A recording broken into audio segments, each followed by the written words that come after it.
So just back from another long run with Mark this weekend. So we last weekend we drove out a bit further and went out and ran down the River Severn, not far from sort of Alveley and Bridgnorth, which was a really nice run. But this week we went from Mark's house. So I think all winter we've been doing some really long runs. So I just thought I'd just chat about some of the benefits I found, I suppose. So ever since since I was running track when I was much younger, our sort of long runs then were probably about an hour 15, maybe an hour and a half tops. I think I even probably got to about 1 hour 40, 1 hour 45 running, and that was probably off a lot more running in the week as well. So volume wise I was probably doing a little bit more then than I am now with the bike work and everything I do. So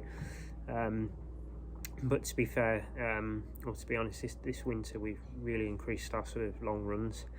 And previous years I've probably been doing an hour and a half, maybe up to 2 hours, but some of those runs have been quite intense on the canal really, and probably at a bit of a quicker pace. So this winter we've been pretty much all winter 2 hours plus, mainly running probably between 2.5 to 3 hours on a Sunday on sort of off-road sort of trail rideaways, just ploughed fields, footpaths and things like that. So mainly 3 out of 4 weeks running 2.5 to 3 hours, and then on the fourth week running maybe an hour and a half, reducing the sort of the volume down quite a bit on the fourth week, just as a bit of a recovery week, every fourth week being a recovery week in training. So this winter we've been, like I say, probably running 2.5 to 3 hours, which took a little bit of time to build up to that, but and I suppose the pace is really steady, and we're talking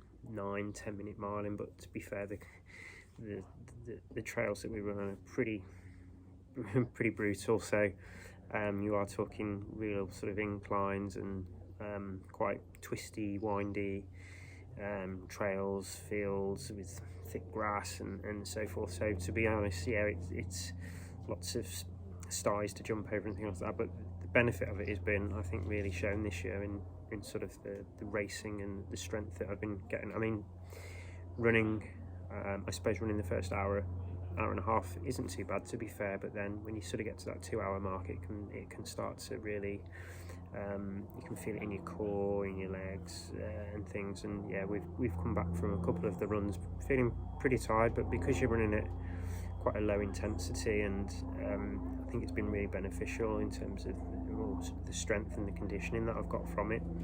And actually injury wise, because the pace is quite steady, it hasn't really affected me too much through the winter. So yeah, I've found the benefits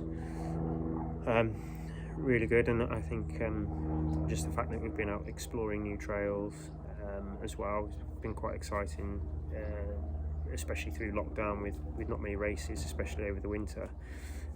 It's been quite nice to get out, try some new trails and do something a bit different. And I think going into next year and as we're coming into autumn, winter, I think we'll be looking to probably mirror that sort of training again this year, and sort of get up to sort of 2:45, 3 hour runs on a Sunday morning or Saturday morning, depending on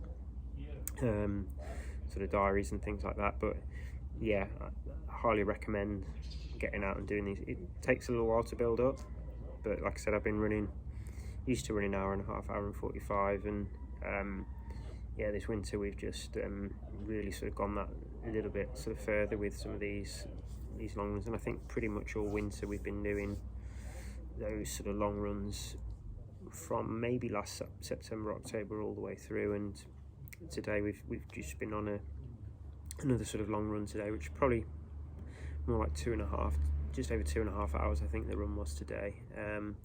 Maybe yeah, not quite as far as we would normally go. Quite a few races over the past few weeks, so we've probably tapered off the really long runs, but 2.5 hours is still a pretty good effort if you're thinking time on your feet and stuff. But I think for me it's technically as well, running at a slower pace, just concentrating on your technique, your arms, and you just driving through and just core wise and position wise, it's been beneficial, and I think just the mental aspect as well of sort of getting to sort of half an hour to go in, 2.5 hours into a run, and you know you've got another half hour and your legs are just tired. I think when I've come down to do my sort of races this year, it's really known, and I think even those super steady long runs really paid dividend in some of the shorter 5k races. I think 20 odd seconds quicker than I was last year off not doing that sort of stuff, so it seems to be helping. So I just wanted to give a little bit of insight really into that and the benefits that I personally found this year, and I think moving into next year look to do some more of that. So yeah, excited to see, and hopefully get a few more in now in the nice weather before it turns a little bit grim. But we were even discussing this morning that on the run that in the summer the weather's a bit nicer, but the stingers and everything else can be not so pleasant. So some of the trails that we run on in the winter, they're probably not so good in the summer. So looking forward to the winter and getting in the mud and going on some of the trails that you sort of can't get through and down in the summer. So we'll see how that goes, but got a bit of footage from the run this morning, so I hope you enjoy that, and like and subscribe, and see you soon.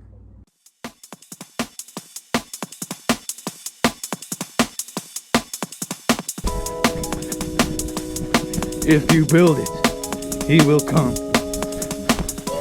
And I whispered in it, if you build it, he will come.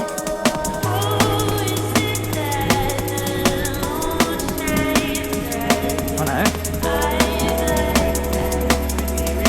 Yeah, I can imagine.